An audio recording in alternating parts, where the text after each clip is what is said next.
The car was a 2019 Civic, gray with a small scratch above the rear left wheel well that Marcus had never gotten fixed.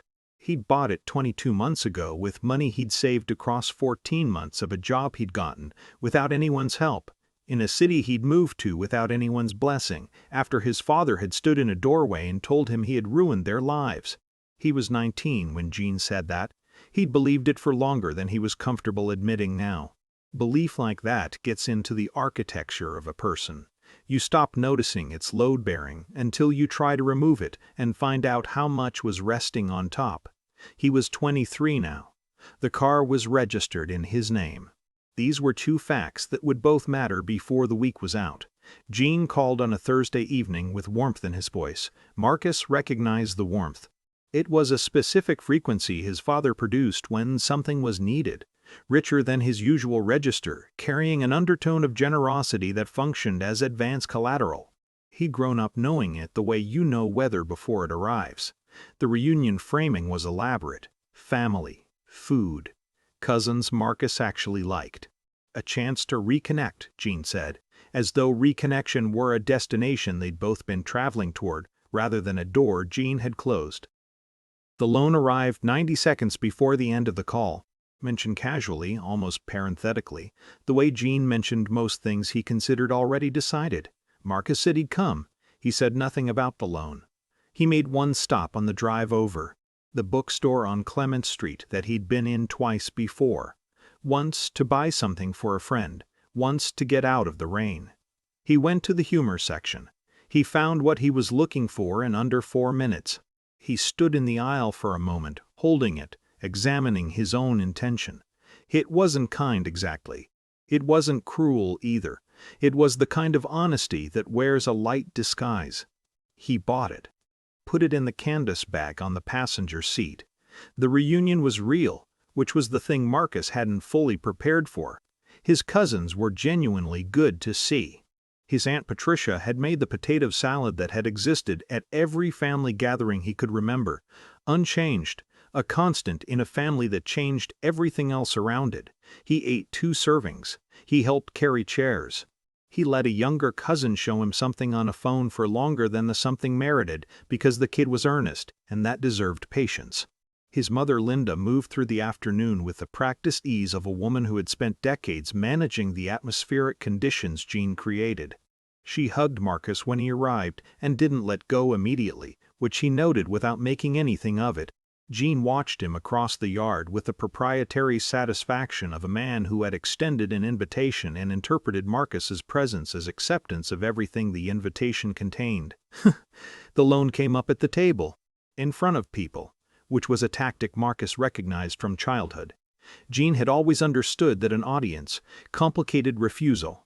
He laid it out plainly, the amount, the timeline, the reasonableness of the ask given that Marcus was doing well. Wasn't he? Gene could see he was doing well. Marcus reached into the canvas bag. He set the book on the table. The title was visible to everyone. He said, without raising his voice, that he thought it might be useful to read before they discussed finances. He said it almost gently. The table reacted in several directions at once. Gene's face moved through something complicated.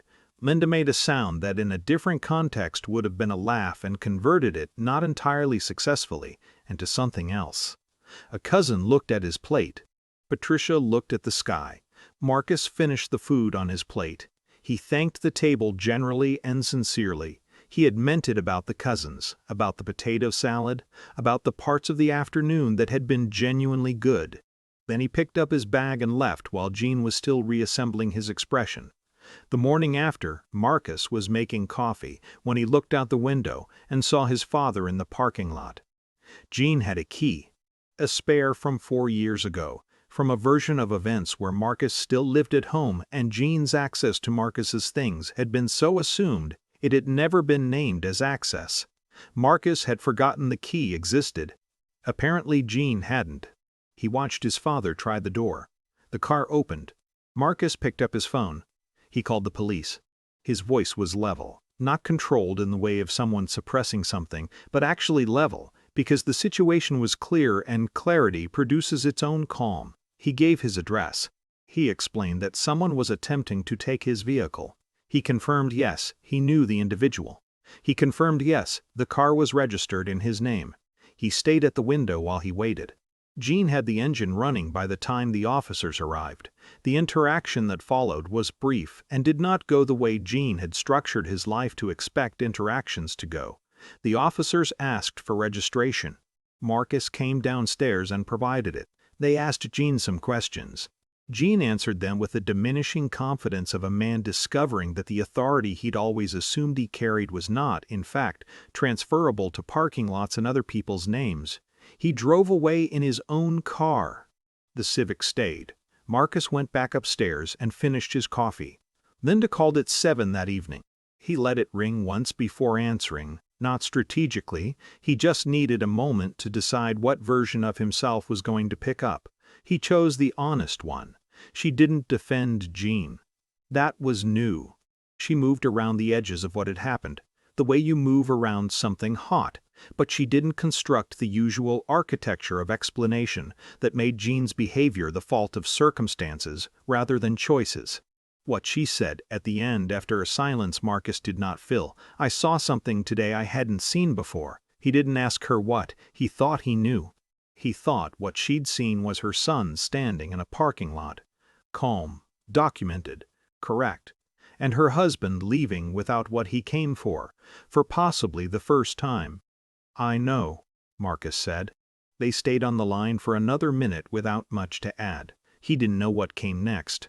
The loan would not be paid, not from anger, but because it had never been his debt, and he had simply stopped pretending the boundary between Gene's needs and his own obligations was as blurry as Gene required it to be.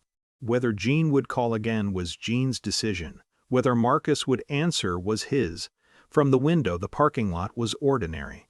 The Civic sat in its space, gray, the scratch above the rear left wheel well unchanged, unimportant, belonging entirely to him. It was a small thing. He had learned in the last few years that small things that are entirely yours are worth more than large things that aren't.